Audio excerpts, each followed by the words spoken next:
มุมนี่มันมีความคมสัตว์ลึกเพราะว่ามุมเมื่อกี้ตอบแสงตะเวนเนาะมีความสวยงามหลาย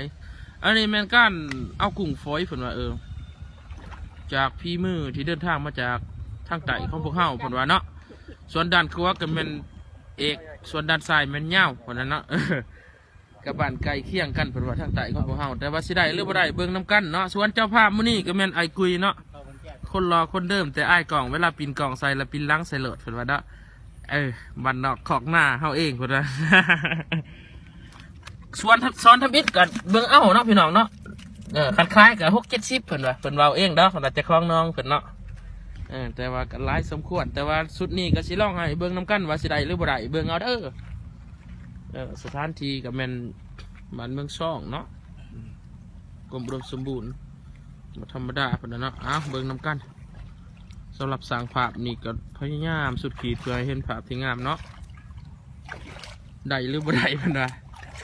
ถ้าได้ก็คักร้ายถ้าบ่ได้ก็ซ้อนได้เพิ่นว่านะ โอ้ไล่แต่สิได้ไล่กว่าทุกเทื่อแต่สิได้เนาะ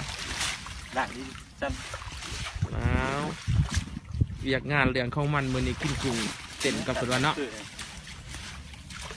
วิธีลองแยงเด้อเบิ่งเอาสาวเพชรบ่เคยบ้านเจ้ามีบ่เป็นหยังปลาคือตายมันเข้าสอดบ่ไอ้กุยมันขี้คร้านหันใจมันจึงตายมันยังหน่อยเลยกุยเนาะถ้าน้ำบกกูนี่ใหญ่ได้กุ้งนี่โอ้